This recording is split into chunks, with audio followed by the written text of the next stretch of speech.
Assalamualaikum warahmatullahi wabarakatuh. Sabari, dimanapun Anda berada, saya doakan selalu sehat dan terus berkarya.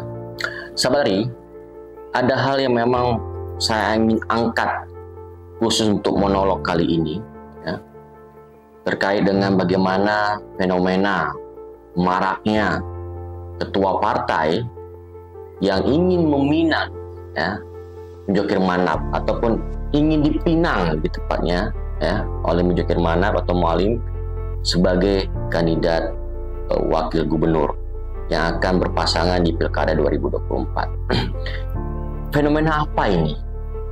Disinilah yang ingin saya ulas secara khusus untuk konten kali ini, membedah tabir fenomena Mualim di Pilkada. Ketika kita membedah, pastinya tentunya dalam mindset kita jelas kita ingin melihat dalamnya seperti apa, esensinya seperti apa, ya, sehingga kok banyak ketua partai. Kalau kita listing, ada ketua Golkar, ada ketua dari Demokrat, ada ketua dari Gerindra, tapi juga ada beberapa nama yang memang muncul dari kalangan akademisi kayak Dr. Mupakir dan Ibu Marniati, ya, Profesor Ajung Dr. Marniati yang Rektor Ubudiah. Nah, ada beberapa catatan ketika saya coba memahami, ya, kenapa ini muncul. Tafsir pertama yang saya tangkap adalah tidak dipungkirin, ya, bahwasanya keberadaan sosok Mualim itu menjadi satu magnet yang kuat dalam belentika politik lokal jelang pilkada kali ini. Kenapa? Sampai detik ini, ya, belum ada orang yang memiliki elektabilitas dan popularitas setinggi Mualim. Tentu ini kan juga menjadi satu hal catatan serius, ya. Apa sebab? Sehingga saya menilai bahwa mereka ingin mengambil momentum ini karena menganggap secara elektabilitas popularitas itu sangat penting, maka gaya pragmatis dan oportunis, ya, itu dipakai oleh kalangan elit politik untuk bagaimana bersanding dengan Mujokir Manap. Nah, tetapi kita luput, ya. Masyarakat belum ditawarkan pilihan alternatif, sehingga belum ada satu gerakan untuk memunculkan tokoh baru. Nah, yang baru muncul ada Nasir Jamil, ya, bahkan coba dimainkan oleh pihak tertentu atau timnya, ya, tentang keberadaan Bustami Hamzah selaku PJ Gubernur dan juga Sekda definitif Aceh untuk mau maju ke arena politik di pilkada ke depan. Jadi yang punya kans nanti yang saya akan sampaikan di jalan hari ini bahwa kita akan ada 3 poros, ya, kita akan ada 3 poros yang nantinya akan berkompetisi, ya, mewarnai dan meraih kemenangan untuk satu orang di pilkada nanti. Nah, kembali lagi mengulas, ya, hal lain yang selain bicara tentang elektabilitas dan popularitas, ya, yang terpenting juga bagaimana membangun satu koneksitas dukungan dari pemerintah pusat, ya.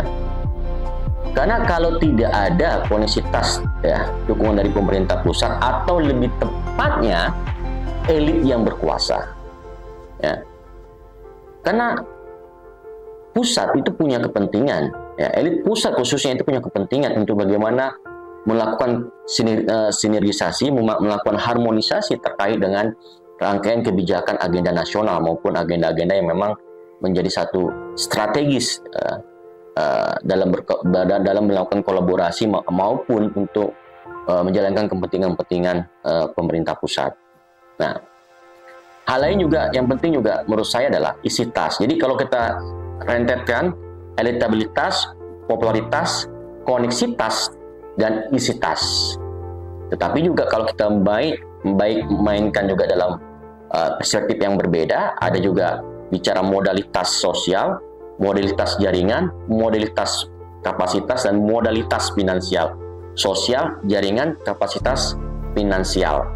Nah, ini juga bisa dipakai alat ukurnya.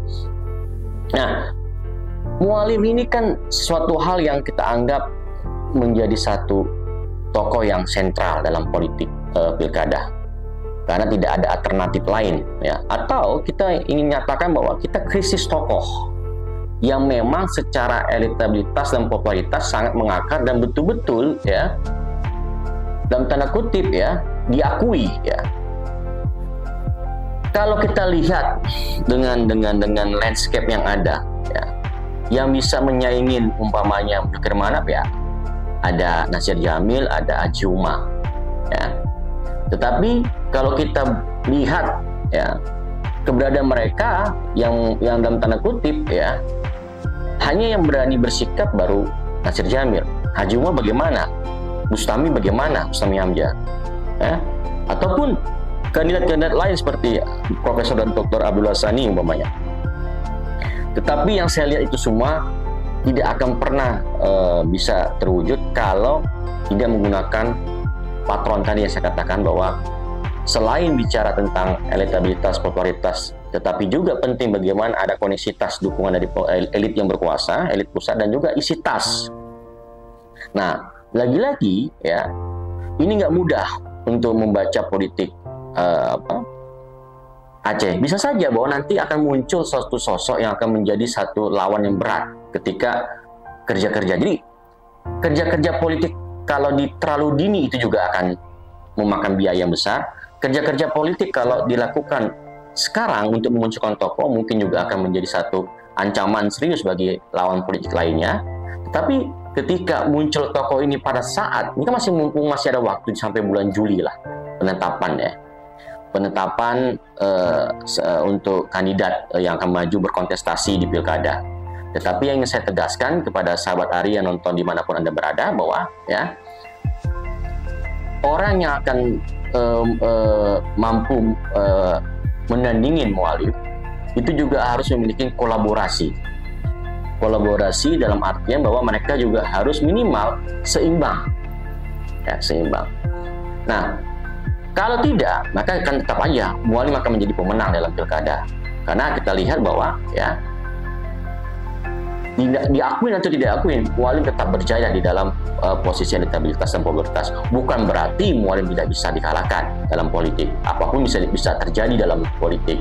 Tergantung bagaimana strategi, tergantung bagaimana uang, tergantung bagaimana tim yang akan bergerak. Nah, tetapi yang ingin saya tegaskan dalam hal ini adalah ada satu kegelisahan ketika saya baca bagaimana sosok Mualim tidak mau mengambil di kalangan partai politik umpamanya.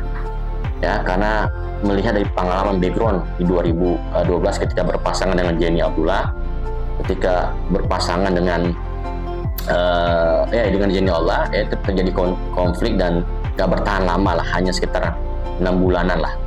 Nah, sama hal juga pengalaman dengan Irwan Yusuf dengan Nova Iriansah, terjadi fragmentasi dan konflik yang terjadi di situ. Nah, artinya apa? Bahwa ini menjadi satu momentum bagi Mualim untuk mengkaji ulang atau memikirkan terlalu dalam ketika ingin mengambil dari elit politik. Maka yang berpotensi itu kalau nggak akademisi, kalau nggak tokoh ulama, atau birokrat. Nah, ini yang menjadi tiga orang yang akan mendampingi Mualim. Nah, sekarang tinggal dilihat apakah tokoh ulama kuat, apakah akademisinya kuat, atau birokratnya dipilih sama Mualim. Lagi-lagi itu juga akan dilihat sejauh mana keputusan dari Tua Haput kalau memang digaung-gaungkan oleh Mualim, ya, ataupun Malim Hamud, ya, ataupun bagaimana keputusan dari partai yang menaungin sebagai ketua umum partai Aceh, ya. Nah, sahabat Ari, ya, saya ingin mencoba membuat satu statement di dalam penjelasan akhir saya, bahwasanya Mualim itu bukan orang yang dalam tanda kutip lahir begitu saja, tetapi dia sudah memiliki modalitas kekuatan yang sangat signifikan kalau kita gelar di atas kertas, ya, di mana dia juga sudah memiliki partai yang notabene-nya bisa mengajukan langsung tanpa harus berafiliasi, tanpa harus melakukan dukungan dari partai lain ataupun berkolaborasi dengan partai lain.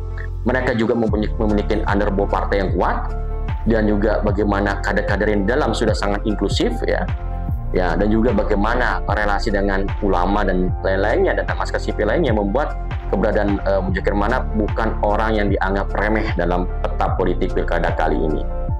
Bagaimana kedepannya, apakah sosok Mualim akan menjadi orang nomor 1 di Aceh? Apakah ada kandidat yang akan mampu menyaingi dia? Semua akan terjawab pada waktunya, dan tentunya akan selalu kita ikutin dalam dinamika politik lokal jelang Pilkada 2024. Sampai ketemu lagi bersama saya, tetap setia di Jalan Hari. Salam Jalan Hari.